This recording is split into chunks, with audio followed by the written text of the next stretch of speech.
Então, vamos lá. Deixa eu aumentar um pouquinho aqui. Bom, esse primeiro texto é da Revista Espírita, é de março de 1862, e ele trata sobre a reencarnação. Foi enviado de Haia, o médium Barão de Koch. Então, vamos lá.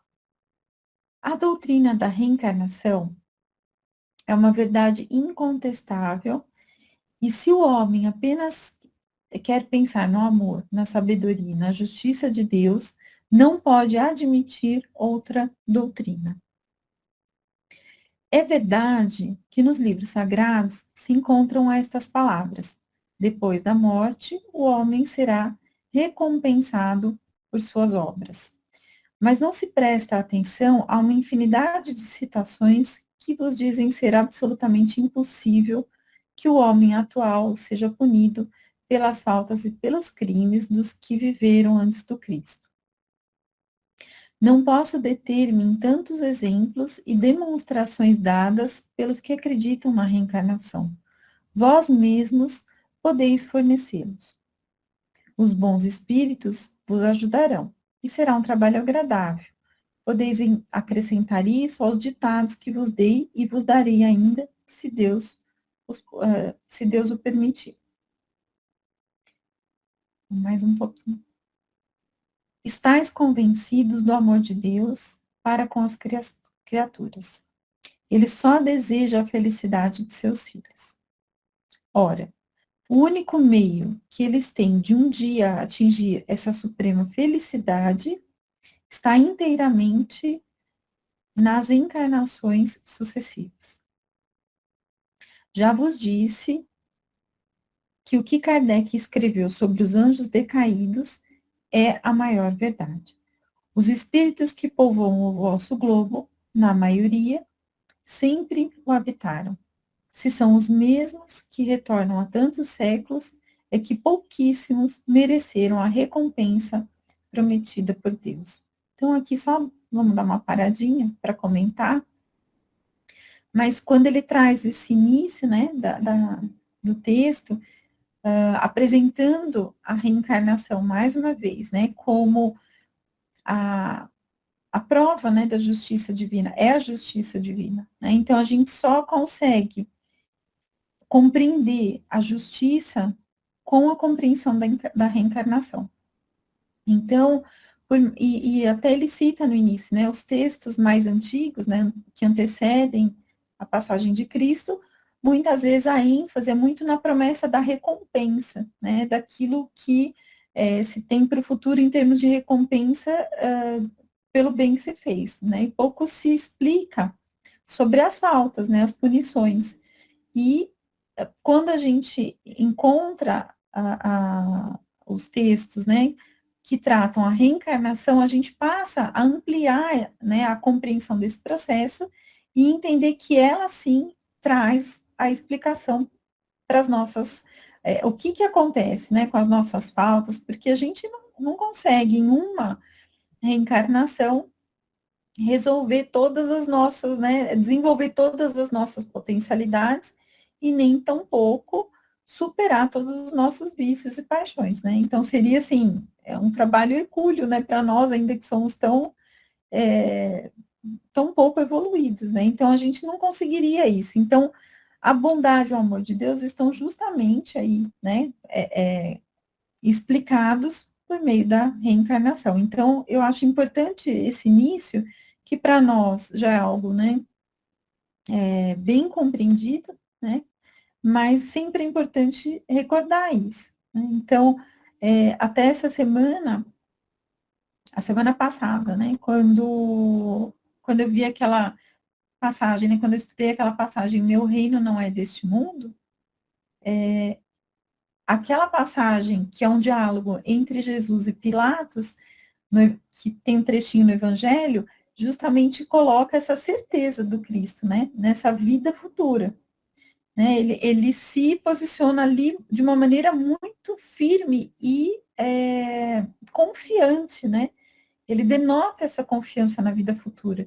Ele nos traz ali a já a ideia, né, ele planta ali aquela ideia em nós, né, de que essa vida futura existe. E a doutrina espírita, ela vem trazendo a explicação da reencarnação, ela vem complementar isso que nos foi trazido com o Cristo. Então, alguém mais quer complementar ou eu posso seguir mais um pouquinho? Oi, Marlene. Soraya, não, acho que tudo bem. É que nós estávamos conversando antes, né? Nós ficamos assim meio em dúvida. Agora que parece que me clareou, talvez, não sei se vocês concordam.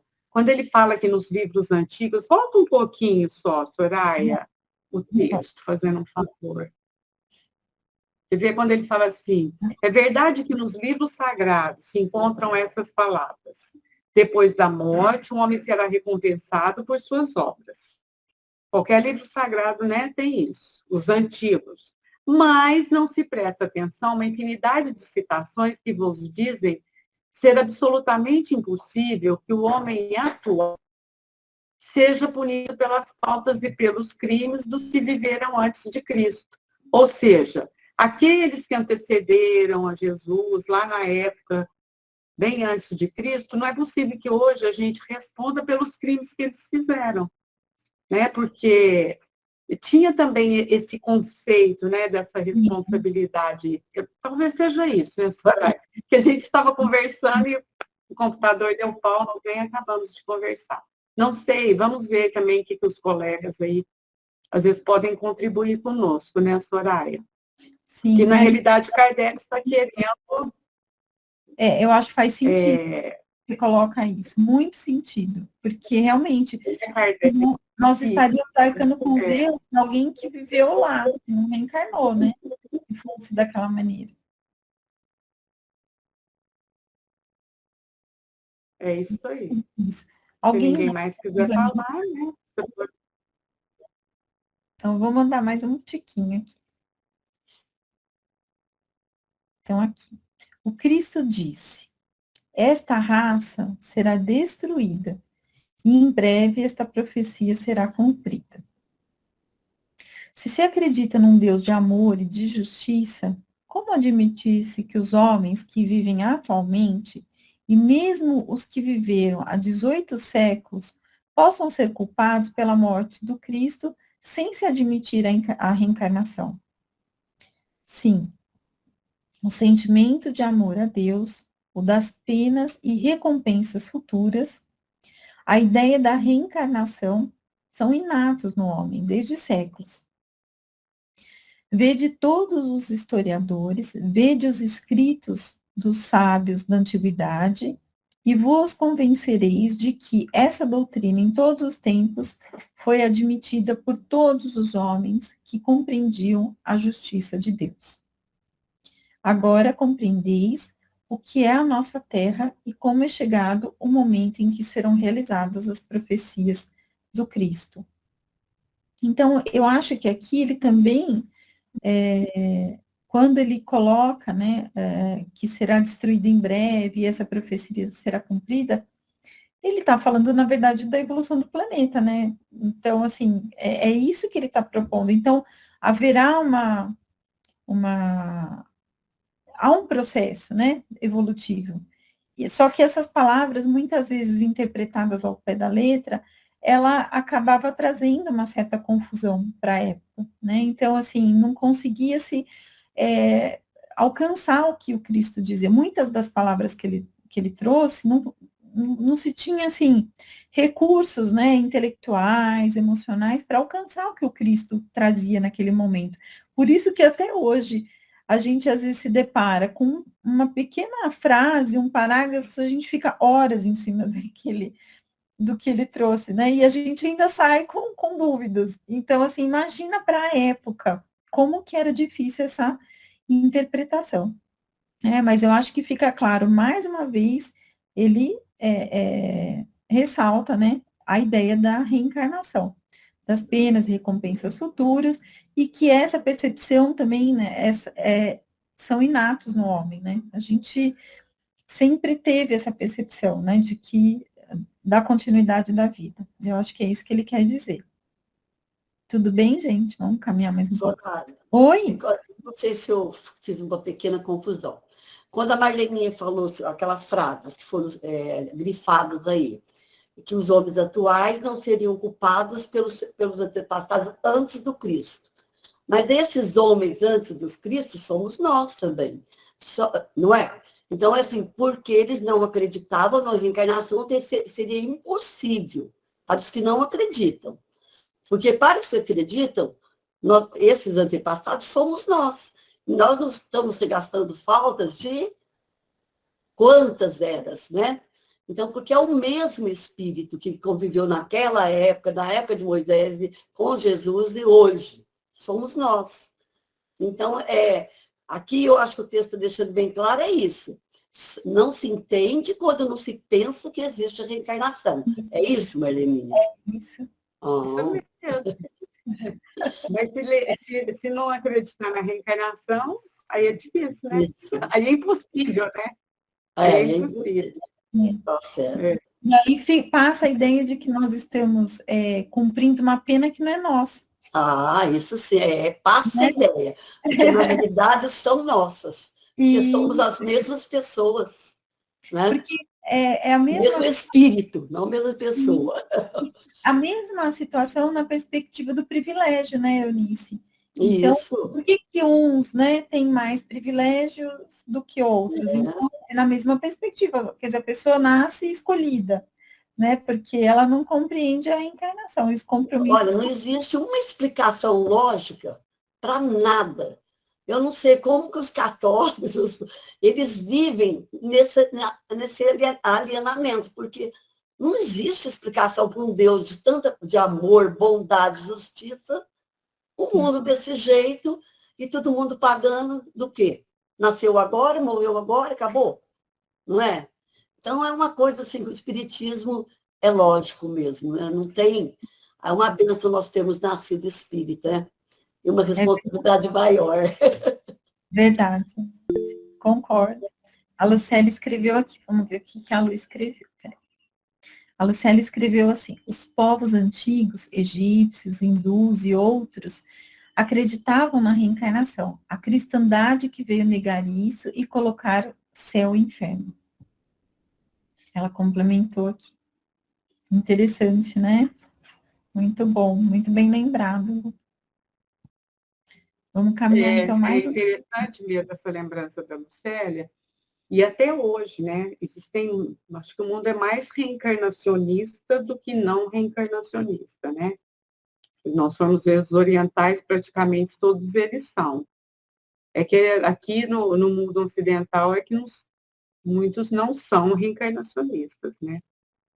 Mas você vê que é uma verdade, porque muitas pessoas acreditam, muitos povos, né? Até os antigos, igual a Lucélia lembrou bem, né?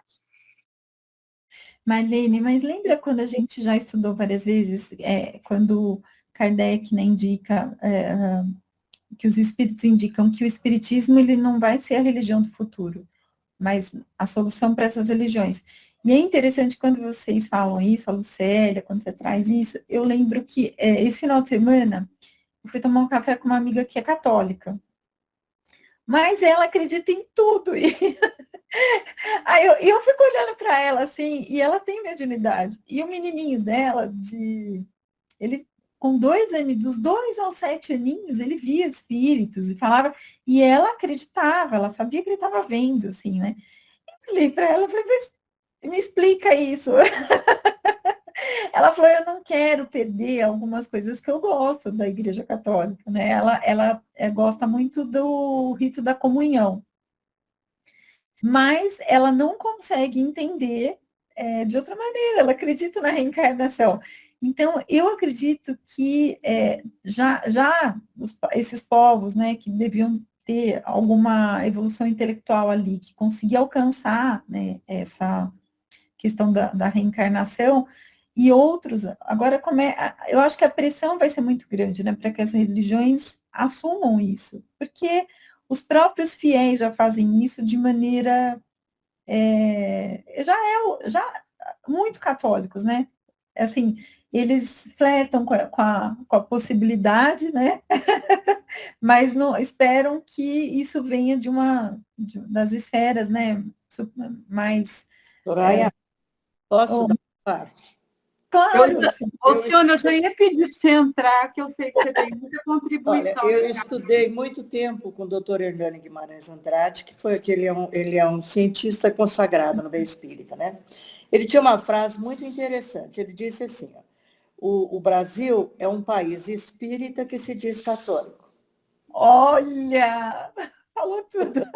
Que acredita em tudo, acredita que continua a vida, que comunica, que você vive outras vezes e tal. Então, todos os propósitos espíritas ele acredita, mas ele é católico.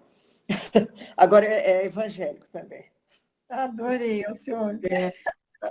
Muito bom, senhora. Mas sabe o que eu pensei também? No doutor Hernani Guimarães, que eu sei que o senhor é grande estudiosa, estudou com ele. Eu falei, às vezes você tem uma contribuição, vai ajudando aí, o senhor. Porque ele escreveu muitos casos de reencarnação, ele é um grande pesquisador, sabe, Soraya? Contribui, pode falar aí para nós, viu, senhora? Por favor, ajuda aí.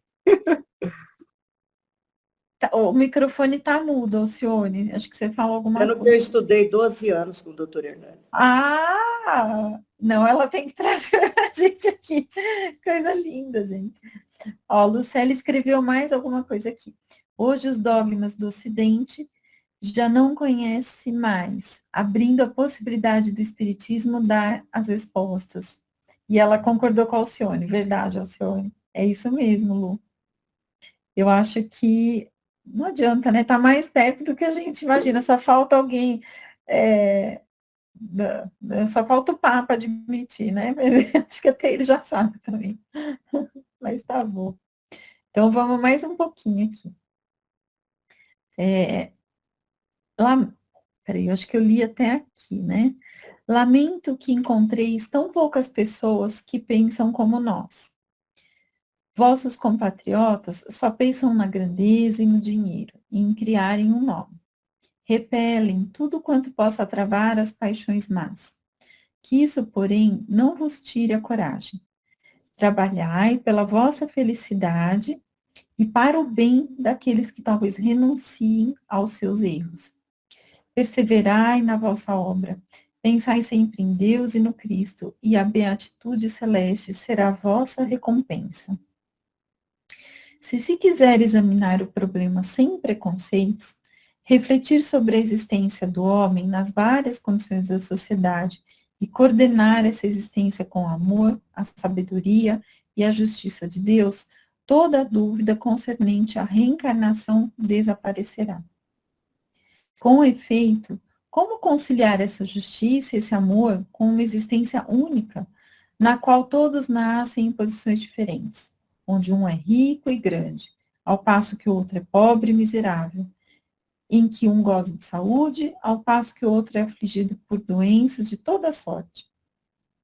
Aqui se encontram o prazer e a alegria, mais longe a tristeza e a dor. Nuns a inteligência é bem desenvolvida, noutros apenas se alça acima dos brutos.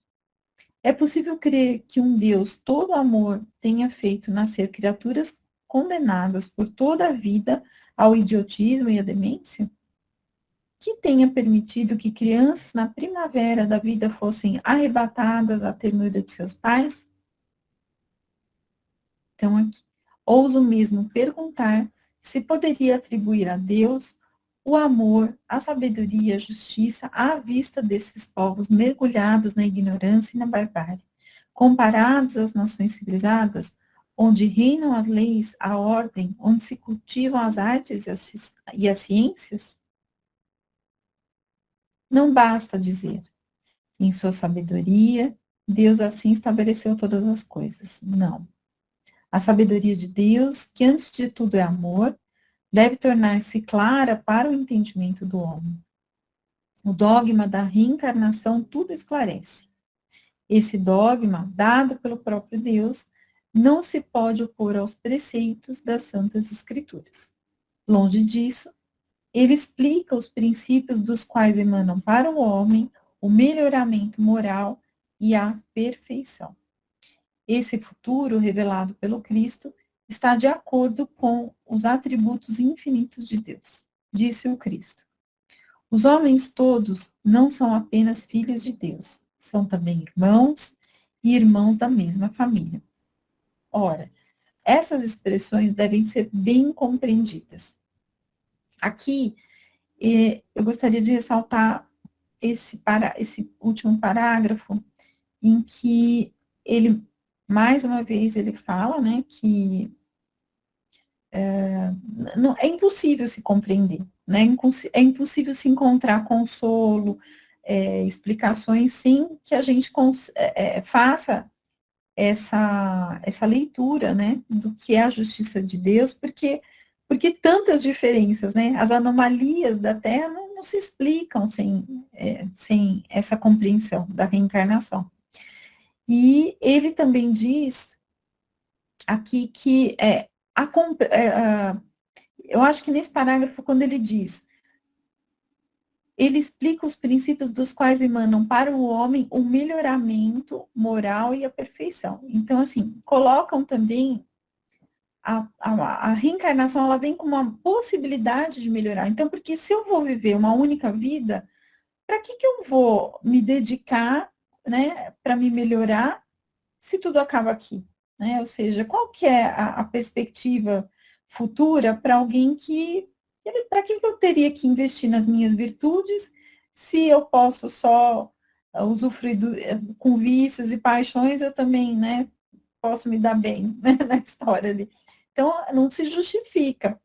Mas ele também coloca que é justo que as pessoas saibam disso, né? É justo que as pessoas compreendam o amor de Deus dessa maneira. Então, que esse entendimento claro para o homem, quando ele se torna claro para o homem, é também uma compreensão justa desse amor, né? Eu acho que é isso que ele também está colocando aqui. E também uma outra parte que ele diz, né? Os homens todos não são apenas filhos de Deus. Ele coloca todo mundo como nós somos todos irmãos e irmãs na mesma família, né? Então ninguém é mais ou menos importante. Nós estamos todos juntos, misturados. E seja numa encarnação eu sou irmã, na outra eu sou mãe do mesmo espírito, eu sou amiga, porque isso pouco importa, né? O que importa mesmo é o processo em si. Então, eu acho que aqui, mais uma vez, ele traz todas as possibilidades que um processo reencarnatório traz. Então, ele é uma possibilidade pedagógica para o espírito, né? Ele traz possibilidades diversas de aprendizado, né? De experiências, e que os laços também de irmãos e irmãos tornam todos iguais, né, perante os olhos de Deus, né? Ninguém tem privilégios, somos todos observados, amados da mesma maneira. Então, eu acho que eu gostei muito dessa parte aqui desse texto também. Alguém quer complementar? Não, vou mandar mais um pouquinho. Aqui também é bonita essa parte. Um bom pai terreno dará a alguns filhos aquilo que recusa aos outros? Lançará um abismo da miséria enquanto acumula o outro de riquezas, honrarias e dignidades? Acrescentai ainda que, sendo infinito o amor de Deus, não poderia ser comparado ao do homem por seus filhos? Tendo as diferentes posições do homem uma causa, e tendo essa causa por princípio o amor, a sabedoria, a bondade e a justiça de Deus, elas não podem encontrar sua razão de ser senão a doutrina da reencarnação. Deus criou todos os espíritos iguais, simples, inocentes, sem vícios e sem virtudes, mas com livre-arbítrio de regular suas ações conforme um instinto que se chama consciência e que lhes dá o poder de distinguir o bem e o mal. Cada espírito está destinado a atingir a mais alta perfeição, depois de Deus e do Cristo. Para atingi-la, deve adquirir todos os conhecimentos pelo estudo de todas as ciências, iniciar-se em todas as verdades, depurar-se pela prática de todas as virtudes. Ora, como essas qualidades superiores não se podem obter em uma vida única, todos devem percorrer várias existências a fim de adquirirem diversos graus de saber. Então, aqui, dando uma parada, são muitas coisas, né, para serem trabalhadas para que isso se resumisse a uma única vida. E como a gente poderia conquistar todas essas virtudes, por exemplo, numa criança que desencarna em tenra idade, né? Então, porque ela teria menos privilégio do que aqueles que vivem mais os centenários estão em moda, né? Estão em alta agora, né, gente? Então, os centenários, então, como que não tem explicação. Essa semana, eu tenho trabalhado até tarde e eu chego muito agitada com a cabeça em casa, eu não consigo dormir muito cedo. E eu liguei a televisão e aquela novela Caminho das Índias, né? Voltou a passar no Viva e tal. E eu tava assistindo e eu sou, gente, se eu vejo uma cena, dependendo da cena, eu choro. Eu sou meio, eu não sei vocês, mas eu me comovo muito fácil. E tinha ali o Dalit, né? Eles têm as castas, né? Eu fico pensando nesse sistema de castas quando eu leio esse texto aqui hoje e me vem aquela imagem de um menininho, que era o Dalit, que é a casta mais inferior lá na Índia, e ele não tem direito ao estudo. E ele vem dos coleguinhas ali, os amiguinhos, né? Amiguinhos, as outras crianças, porque eles nem se aproximam recebendo o estudo e ele ouvindo a explicação da condição dele pela professora. Então, a professora explicando que ele é o pó, que ele não existe, que ele não é nada. Então, como que a gente pode, né, nos dias atuais, e isso ainda existe, né? A gente está dando, eu estou falando aqui da Índia, desse sistema de castas, mas isso acontece na Índia isso tem nome, né? Isso acontece em todo o planeta. Mas o que faz uma pessoa acreditar, né, que ela é superior, né? O que passa? Eu fico pensando, não há nenhuma reflexão, né?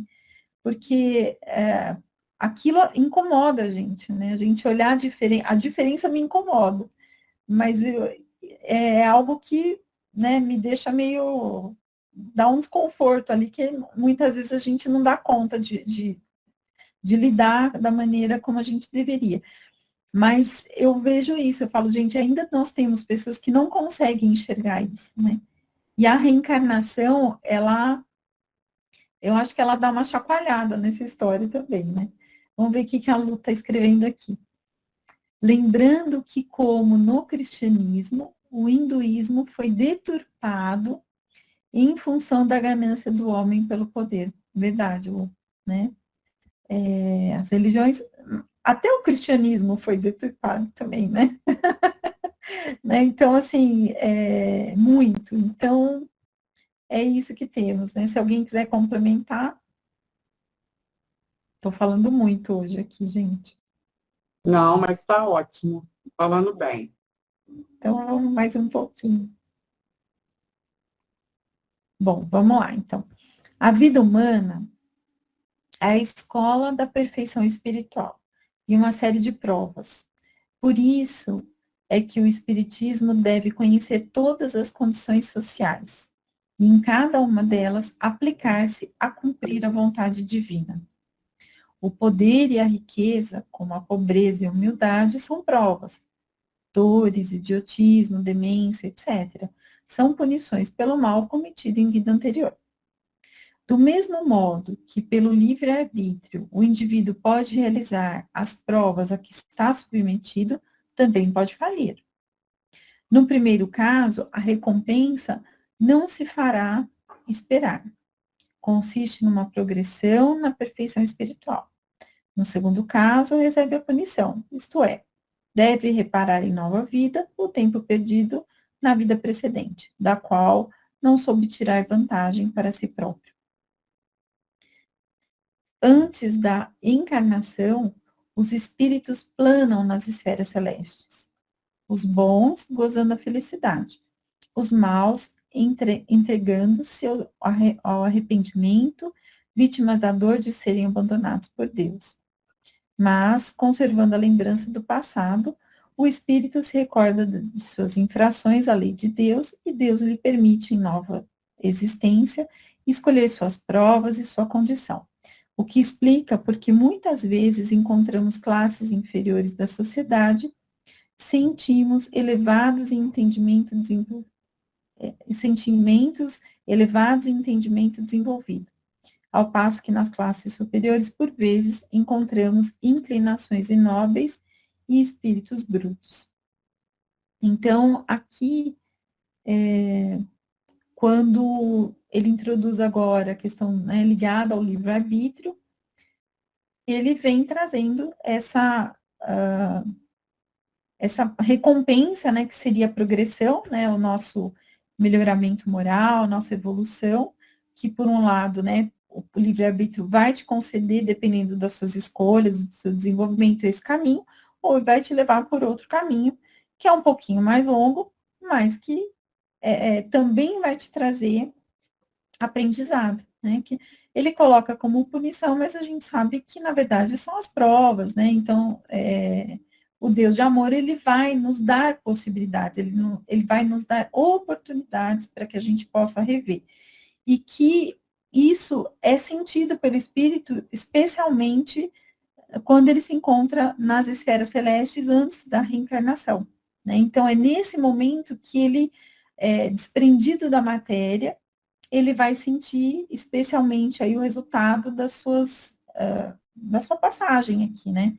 Que se tivesse sido uma passagem em que ele conquistou um pouco de evolução, ele vai se sentir feliz, ele vai estar almejando, né, reencarnar para acelerar esse processo evolutivo, e por outro lado, se ele não fez isso, ele vai estar arrependido, ele vai estar ele vai se sentir abandonado por Deus, não que Deus o abandone, mas a sensação que ele tem é essa, né?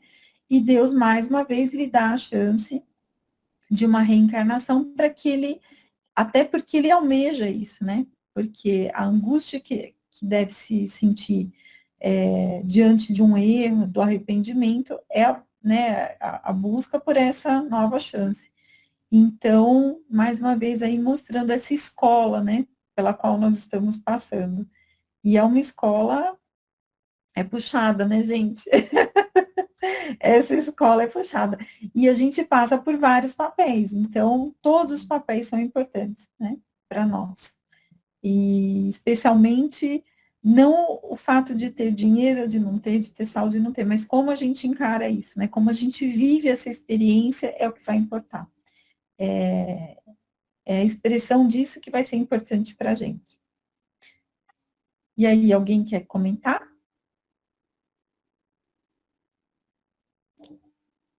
Podemos seguir mais um pouquinho? Então, vamos mais um pouquinho. Pode-se falar de injustiça quando o homem que empregou mal a sua vida pode reparar suas faltas numa outra existência e chegar ao seu destino? A injustiça não estaria na condenação imediata e sem retorno possível? A Bíblia fala dos castigos eternos, mas isso não se deveria realmente estender para uma vida única, tão triste e tão curta, para este instante, para este piscar de olhos em relação à eternidade. Deus quer dar a felicidade eterna como recompensa do bem, mas é preciso merecê-la, e uma vida única, de curta duração, não basta para alcançá-la. Muitos perguntam, por que durante tanto tempo teria Deus ocultado um dogma cujo conhecimento é útil à nossa felicidade? Teria então amado aos homens menos do que agora? O amor de Deus é de toda a eternidade. Para esclarecer os homens, enviou os sábios, profetas, o Salvador Jesus Cristo. Não é uma prova de seu amor, de seu infinito amor? Como, porém, receberam os homens esse amor? Melhoraram? O Cristo disse: muitas coisas teria ainda a dizer-vos, mas não podereis compreendê-las devido à vossa imperfeição. Se tomarmos as Sagradas Escrituras, No verdadeiro sentido intelectual, aí encontraremos muitas citações que parecem indicar que o espírito deve percorrer várias vidas antes de chegar ao fim. Também não se encontraram nessas obras dos filósofos antigos as mesmas ideias sobre a reencarnação dos espíritos? Então, aqui, ele faz, né, ele coloca aqui, mas por que a gente não tinha essa informação antes? Por que isso não ficou claro antes para os homens, né? Então, por que essa verdade, né, esse dogma não se revelou antes? E pelo que a gente já estudou, muitas verdades, elas não são compreendidas, elas não são alcançadas, né, da maneira como a gente hoje compreende. A gente olha para trás e fala, nossa, mas como que ninguém falou isso antes, né? Como ninguém... Mas a verdade é que, assim como para a criança, dependendo da faixa etária que a gente esteja trabalhando, a criança não consegue, por exemplo, abstrair uma determinada, né? Ela não consegue ter ideias abstratas.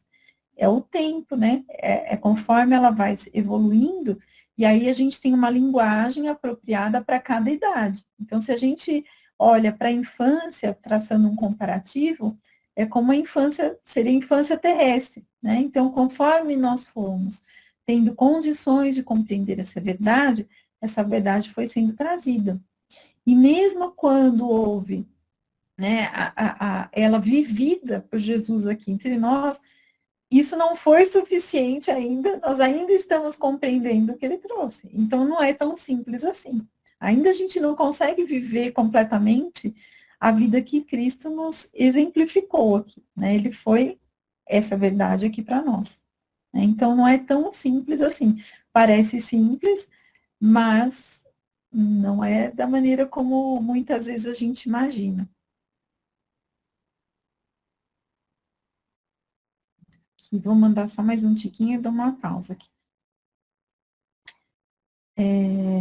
O Cristo disse. Aqui acho que eu já li, né, gente? Aqui, perdão. O mundo progrediu bastante no aspecto material, nas ciências, nas instituições sociais, mas do ponto de vista moral, ainda está muito atrasado. Os homens desconhecem a lei de Deus e não escutam mais a voz do Cristo. Eis porque, em sua bondade, Deus lhes dá, como último recurso para chegar a conhecer os princípios da felicidade eterna, a comunicação direta com os espíritos e o ensino do princípio da reencarnação, palavras cheias de consolação e que brilham nas trevas dos dogmas de tantas religiões diferentes. Então, aqui, só para a gente... o espírito, ele afirma, né, o mundo progrediu, principalmente porque na época de Kardec, na efervescência ali da evolução das ciências, das filosofias, já era possível compreender, né, já era possível ter alguma compreensão maior do que na época de Jesus. Mas ele ainda entende que há necessidade de se complementar isso, né, e aí vem a participação dos espíritos nesse processo, né? Então, a mediunidade, então, essas possibilidades de comunicação com os espíritos, vem justamente fortalecer essa ideia, vem consolidar isso para nós, né? Que não sabíamos. Então, todo esse processo foi, se a gente olha, é tão bonito ver, né? Como que foi passo a passo e seguindo um caminho. E por mais que isso já estivesse dito lá atrás, né? Então, nunca, não é que não estava, que isso não constava nas escrituras mais antigas, estava lá, mas não era compreendido, né? Então, quando ele diz, mas tinha, né, se a gente lê essas escrituras, a gente lê o Evangelho, a gente fala, nossa, mas não, mesmo com isso ali revelado, não era compreendido, era muita luz, né? E eu acabava ofuscando ali os olhos que ainda não estavam preparados para tanta luz. E aqui, quase já no final, a obra e que a busca se realize com amor e confiança. Lede sem preconceitos, reflete sobre tudo quanto Deus, desde a criação do mundo, dignou-se fazer pelo gênero humano e sereis confirmados na fé que a reencarnação é uma verdade santa e divina. Observação. Não tínhamos a honra de conhecer o Sr. Barão de Koch. Esta comunicação, que concorda com todos os princípios do Espiritismo, não é, pois, o produto de nenhuma influência pessoal. Então, aqui, a gente finaliza esse texto belíssimo, que traz essa reflexão sobre a reencarnação e nos possibilita, mais uma vez, sustentar, né, toda essa nossa crença, né? A gente acredita nisso, a gente não precisa mais de provas, né? Então, é interessante também. Eu tenho, às vezes, algumas pessoas me questionam assim, mas você vê espíritos, né? Eu não sei se com vocês acontece muito isso, né? Eu falo, não, mas como é que você pode acreditar se não vê, né? Eu falei, então, acho que talvez ver para pessoas como você que não acreditam, né? Brinco, né? Eu falo, acho que às vezes é você que está precisando. Então, porque às vezes, por ser espírita, né? Muitas vezes as pessoas acham que necessariamente a gente tem que ver espíritos, né? Então, não consegue entender que o espiritismo é muito mais do que isso, né? Ele traz muito mais elementos de reflexão e estudo, e a mediunidade, ela entra aí para dar sustentação, mas a gente sabe muito bem que não é por aí, né? Mas vamos lá, a gente vai seguir mais um tiquinho, agora é um outro texto, e eu não sei se a gente vai conseguir terminar, vamos ver se a gente... Esse eu acho que não termina, né, Soraya, mas não tem problema, depois o Mário termina. Importante que esse texto, gente, vai falar sobre a identidade dos espíritos, que isso aí é bem complicado, né? Muitas vezes, principalmente hoje, às vezes você recebe uma comunicação, você não sabe o espírito, às vezes não tem como provar, às vezes a pessoa questiona, mas fulano não falaria isso, enfim, isso aí é bem encrencado. Mas na época de Kardec, algumas, assim, como estava fundamentando uma doutrina, né? Isso às vezes ficava mais fácil. Mas esse texto é bem legal, gente. Vamos lá, né, Soraya? Mesmo que não terminar. Vamos lá. Marlene, aqui a pronúncia é Carré? Carré? Carrer. Carré. Então, vamos lá. Então, março de 1862, Carré, verificação de identidade. Então, vamos lá. Peraí que ele não está andando. Como se sabe, uma das dificuldades do espiritismo é a identificação dos espíritos que se manifestam, e os meios empregados para verificação muitas vezes conduzem a resultados negativos. As melhores provas, sob esse ponto de vista, são as que nascem da espontaneidade das comunicações, posto estas provas não sejam raras, quando são bem caracterizadas. É bom constatá-las, primeiro, para a própria satisfação e como objeto de estudo, e, por outro lado, para responder às objeções dos que lhes negam a possibilidade, provavelmente porque, conduzindo-se mal, não obtiveram êxito ou porque têm um sistema pré-concebido. Repetiremos o que dissemos a Lures, que a identidade dos espíritos que viveram em eras remotas e que vêm trazer nos ensinamentos é quase impossível de verificar e que aos nomes se deve ligar apenas uma importância relativa. Aquilo que eles dizem é bom ou mal, racional ou lógico, digno ou indigno do nome que subscreve. Eis toda a questão. Já não é o mesmo com os espíritos contemporâneos, cujo caráter e hábitos nos são conhecidos e que podem provar a sua identidade por particularidades e detalhes que raramente se conseguem quando solicitados e que é preciso saber esperar. Tal é o fato contado nesta carta.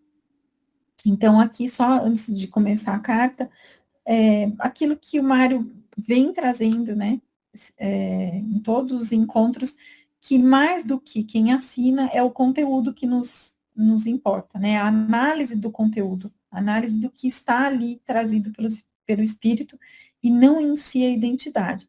Mas em alguns momentos, como esse, né, surgiam ali essas possibilidades de identificação. Então, Bordeaux, 25 de janeiro de 1862. Aí, a carta ao Kardec. Meu caro senhor Kardec, sabeis que temos o hábito de vos submeter todos os nossos trabalhos, aceitando inteiramente as vossas luzes e a vossa experiência para apreciá-los. Assim, quando para nós se trata de casos de chocante identidade, limitamos-nos a vô-los expor em todos os detalhes. O senhor Guipon é chefe da contabilidade da Companhia de Estradas de Ferro do Sul, membro do grupo dirigente da Sociedade Espírita de Bordeaux, escreve-me, em data de 14 do corrente, a carta que se segue. Então, aqui, só esse primeiro, eu já acho bonito, assim, o quanto era sério e respeitado o trabalho de Kardec, né? Olha isso, né? Então, quando uma situação dessa se colocava, ele submetia ao Kardec pela confiança e seriedade nesse trabalho. Eu acho isso muito importante a gente ressaltar. Meu caro senhor sabe, permita-lhe dirija o pedido de, em sessão, evocar o espírito de Carré, subchefe de turma da estação de Bordeaux, morto no comando de uma manobra a 18 de dezembro, junto, em envelope separado, os detalhes dos fatos que desejo sejam constatados e que penso seriam para nós sério assunto de estudo e de instrução. Ficaria muito agradecido se o envelope só fosse aberto após a evocação.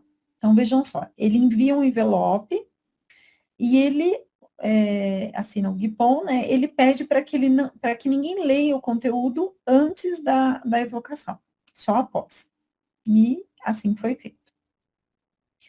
A 18 do mesmo mês, em uma reunião de cerca de 10 pessoas distintas de nossa cidade, fizemos a evocação pedida. Primeiro, evocação do espírito Carré, eis-me aqui. Aí perguntaram, qual a vossa posição no mundo dos espíritos? Ele responde, nem sou feliz, nem infeliz. Aliás, estou muitas vezes na terra. Mostro-me alguém que não fica muito contente por me ver. Aí perguntaram para ele novamente, com que fito vos mostrais a essa pessoa?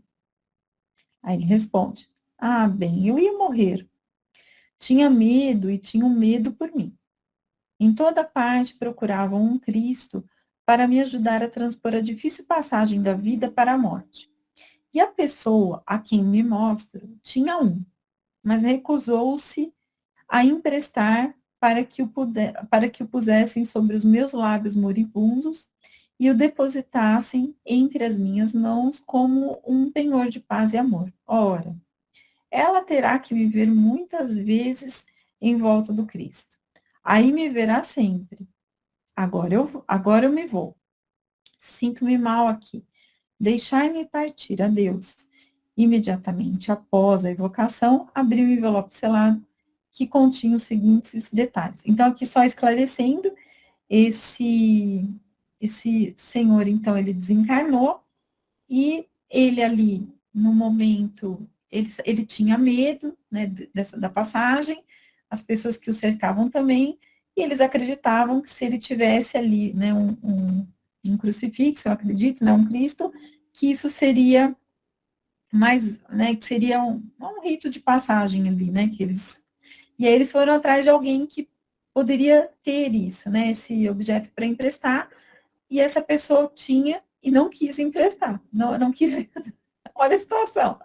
E aí ele ficou meio magoado aqui e falou, então agora ela vai me ver sempre, né? Olha a situação, gente, é muito, como nós somos, né, falhos, assim, né, é até interessante.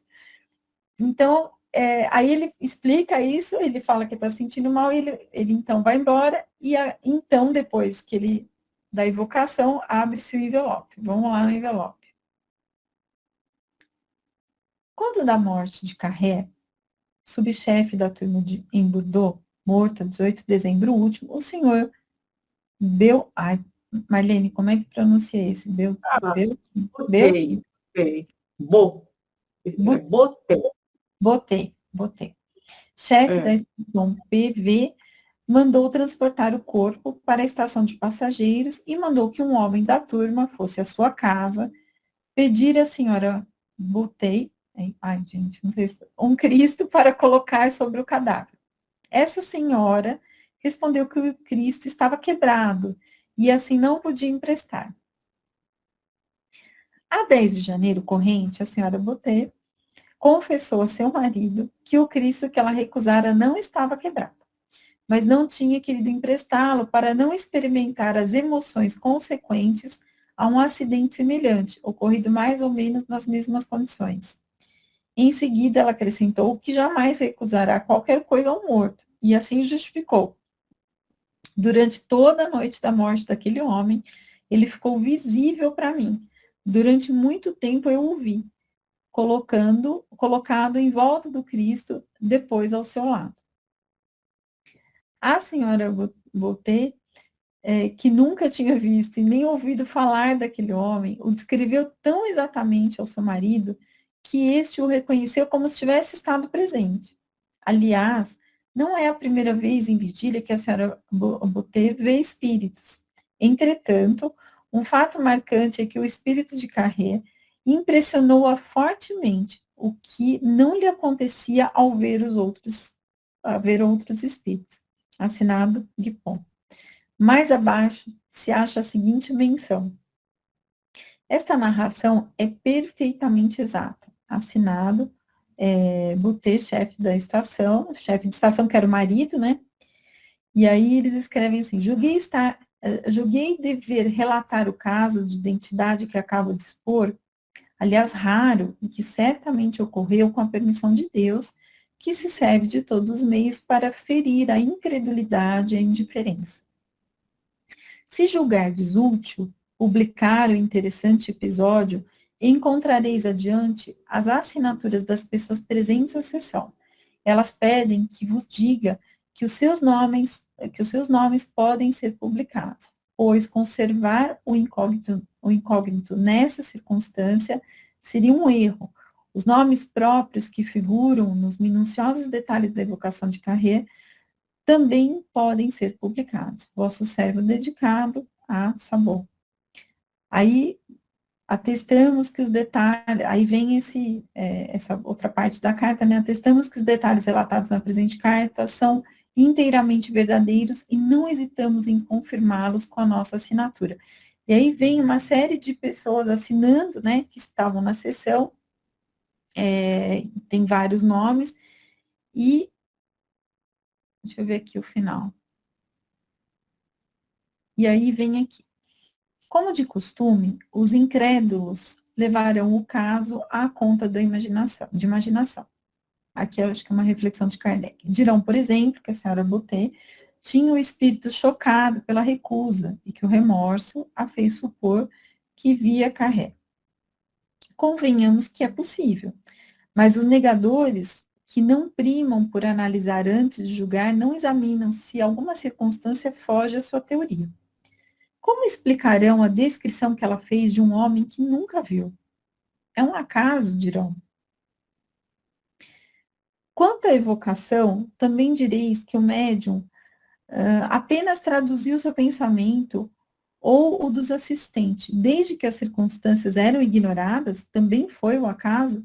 Então, aqui, só para a gente dar uma paradinha, é muito interessante, né, porque ele coloca essa descrição, né, e ela não conhecia a pessoa, ela descreve, o marido fica chocado ali com o nível de detalhamento, né, então não tinha como fugir daquilo, e eu achei muito, gente, olha a ética, né, esse grupo encaminha para um outro grupo, para o grupo de Kardec, que era muito respeitado, para que ele faça a sua, né, avaliação ali. O grupo de Kardec constata, mas ainda assim eles tinham que lidar com essas questões da época, daqueles que ainda eram descrentes, né? Não acreditavam em tudo que estava sendo trazido. E aí ele coloca, justamente pelo fato de um grupo que não conhecia, ninguém conhecia, né, os personagens envolvidos ali da vida real. Como que, se você coloca para esse grupo, e esse grupo traz informações que corroboram com a anterior, como que faz, né? Como que ainda assim tinha gente questionando, e ele continua fazendo a reflexão. Vamos ver, acho que dá para terminar aqui, só falta um tiquinho aqui. Não, mas entre os assistentes estava o senhor Guipon, autor da carta lacrada e conhecedor do fato. Ora, seu pensamento pode ser transmitido ao médium pela corrente de fluidos, visto que os médiums estão sempre em estado de superexcitação febril, alimentada e provocada pela concentração dos assistentes e de sua própria vontade. Ora, nesse estado normal, que não passa de um estado biológico, o senhor Figuier, há emanações que escapam do cérebro e dão percepções excepcionais provenientes da expansão dos fluidos que estabelecem relações entre as pessoas presentes e mesmo ausentes. Vedes, pois, por essa explicação tão clara quanto lógica, que não há necessidade de recorrer à intervenção dos supostos espíritos, que só existem em vossa imaginação. Então, acho que as pessoas que tentavam contra-argumentar, né, Marlene, aqui, que tentavam dar sustentação que foi pelo pensamento aqui, que o fato do autor da carta, né, estar presente, que isso pode ter sugestionado, pode ter facilitado isso. E aí, Kardec aqui, ó. Tal raciocínio, confessamos humildemente, ultrapassa a nossa inteligência. A vós perguntamos, vós mesmos o compreendeis bem? Então, acho que aqui ele encerra, né, colocando... Acho que chega uma hora que não tem mais como argumentar, né, Marlene? Aí acho que ele fala, tá ali, né? É interessante, Kardec, né? Ele vai argumentando, quando ele vê que o outro, ele fala, tá bom, né? Ele é humilde, né? Ele eu gostei. Inteligência. Fica ali. Mas tudo bem. Muito bom. Gostei demais dessa... Eu gostei muito dessa passagem. Gostei demais. Muito bom. Gente, alguém mais quer comentar? Eunice, Alcione. Falar para o Mário que vocês estão muito quietinhos. Muito obrigada. Muito obrigada pelo trabalho. Gente, eu que agradeço. Parabéns. Parabéns, você falou muito bem, muito bom. Obrigada. Boa noite. Soraya, eu queria te